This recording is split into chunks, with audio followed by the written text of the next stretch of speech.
Hello all, welcome to my channel. ఈరోజు special క్రంచీగా యమ్మీగా ఉండే స్వీట్ కార్న్ పాలక్ శాండ్విచ్. ఎంత బాగుంటుందో ఇది. ప్రతి బైట్ ఖచ్చితంగా ఎంజాయ్ చేస్తారు, అంత యమ్మీగా ఉంటుంది. ఇది ఈవినింగ్ స్నాకా లేదా ప్రొద్దున బ్రేక్ఫాస్ట్గా అయినా తీసుకోవచ్చు. కానీ ఇది వేడిగా ఉన్నప్పుడు తింటేనే చాలా బాగుంటుంది. చల్లగా అయితే అస్సలు బాగోదని గుర్తుంచుకోండి. సింపుల్గా, హెల్దీగా, టేస్టీగా ఇంట్లోనే కేఫ్ స్టైల్లో శాండ్విచ్ ఎలా చేయాలో చూపిస్తాను. దీనికోసం నేను స్వీట్ కార్న్ని ముందుగా బాయిల్ చేసి పక్కన పెట్టుకున్నాను స్టీమ్లో. అలాగే ఒక 2-3 వెల్లుల్లి చిన్నగా కట్ చేసి పక్కన పెట్టుకోండి.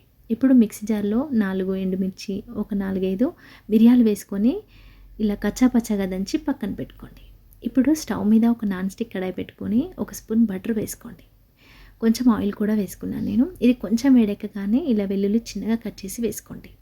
అస్సలు మాడిపోవద్దు, కొంచెం ఫ్రై అయితే సరిపోతుంది. నేను ఇక్కడ స్పైసీనెస్ కోసం ఒక పచ్చిమిర్చి చిన్నగా కట్ చేసి వేసుకున్నాను.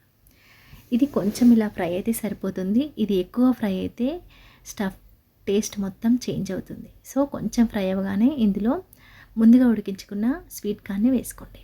వేసుకొని మంట లో ఫ్లేమ్లో పెట్టుకొని ఫ్రై చేసుకోవాలి. తొందరగా ఫ్రై అవ్వడానికి కొంచెం నేను ఇక్కడ పింక్ సాల్ట్ వేసుకొని ఫ్రై చేసుకున్నాను.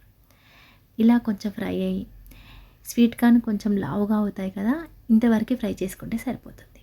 ఇప్పుడు ఇందులో చిన్నగా పాలకూరను వేసుకోండి.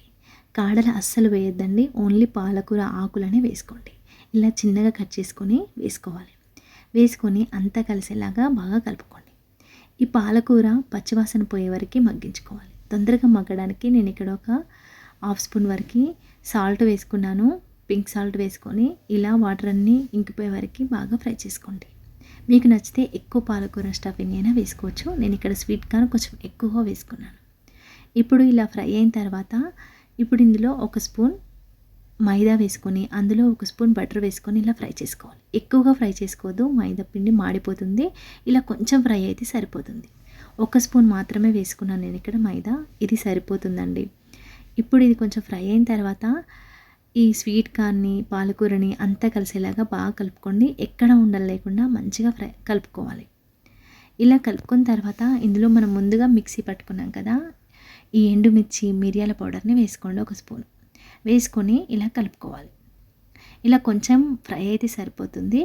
ఇప్పుడు ఇందులో ఒక టీ గ్లాస్ వరకు నేను పాలను వేసుకున్నాను. ఫుల్ క్రీమ్ మిల్క్ యూజ్ చేశాను నేను ఇక్కడ. ఇలా పాలు వేసుకున్న వెంటనే కలుపుకోవాలండి. ఎక్కడ ఉండలు లేకుండా కంటిన్యూగా కలుపుతూ ఉడికించుకోవాలి. ఇందులో వేసే మైదా పిండి తొందరగా పీల్చేస్తుంది మనకి పాలని, కాబట్టి మంట లో ఫ్లేమ్లో పెట్టుకొని ఎక్కడ ఉండలు లేకుండా కంటిన్యూగా కలుపుతూ ఉండాలి.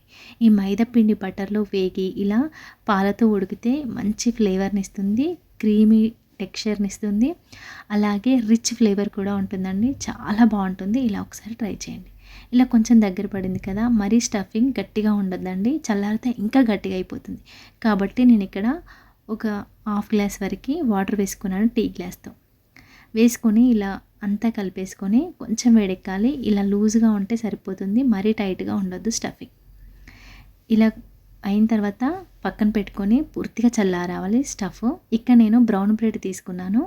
బ్రౌన్ బ్రెడ్ పైన ఒక 1/2 స్పూన్ వరకు మైనీస్ వేసుకొని స్ప్రెడ్ చేసుకున్నాను. వేసుకొని ఇలా ముందుగా రెడీ చేసిన స్టఫింగ్ చల్లారిన తర్వాత బ్రెడ్ మీద వేసుకొని ఈవెన్గా స్ప్రెడ్ చేసుకోండి. ఇలా స్ప్రెడ్ చేసుకున్న తర్వాత ఇంకొక బ్రెడ్ స్లైస్తో ఇలా తడుమాలి. అప్పుడే ఈ బ్రెడ్ స్లైస్ అనేది దానికి అంటుకుంటుంది, లేదంటే విడిపోతుంది. ఇలా కొంచెం ప్రెస్ చేసి సరిపోతుంది. ఇప్పుడు ఇలా రెడీ అయిన బ్రెడ్ని మీరు బ్రెడ్ టోస్టర్లో అయినా, లేని వాళ్ళు నాన్ స్టిక్ ప్యాన్కి ఇలా బటర్ అప్లై చేసుకొని 2 వైపులా కాల్చుకోవాలి. ఇలా మంట మీడియం టు లో ఫ్లేమ్లో అడ్జస్ట్ చేసుకుంటూ చేయాలండి. ఫస్ట్ అయితే ప్యాన్ని బాగా హీట్ చేసుకోండి. హై ఫ్లేమ్లో హీట్ చేసుకున్న తర్వాత బ్రెడ్ ఇలా కాల్చుకోవాలి. పైన కొంచెం బటర్ అయినా నెయ్యి అయినా అప్లై చేసుకోవచ్చు. 2 వైపులా ఇలా అప్లై చేసుకొని 2 వైపులా బ్రౌన్ కలర్ వచ్చే వరకు మంట మీడియం టు లో ఫ్లేమ్లో కాల్చుకోవాలి. బ్రెడ్ వేసిన తర్వాత అస్సలు హై ఫ్లేమ్లో పెట్టొద్దండి స్టవ్. మీడియం టు లో ఫ్లేమ్లో పెట్టుకుంటేనే క్రంచీగా ఉంటుంది, మంచి కలర్గా వస్తుంది. ఈవెన్ కలర్ వచ్చే వరకు ఇలా కాల్చుకొని తీసుకోవడమే, అంతే. యమ్మీగా ఉండే healthy sweet corn palak sandwich ready అయింది. మీకు నచ్చిందా? మీకు నచ్చితే తప్పకుండా ట్రై చేయండి. మీకు ఎలా వచ్చిందో నాకు కామెంట్ సెక్షన్లో చెప్పడం అస్సలు మర్చిపోవద్దు. ఇది వేడిగానే బాగుంటుంది. ఇది స్నాక్ బాక్స్లోకి అస్సలు పనికిరాదని గుర్తుంచుకోండి. Thank you for watching. Please subscribe my channel. ఇది టమాటా కచప్తో సర్వ్ చేస్తే చాలా బాగుంటుంది.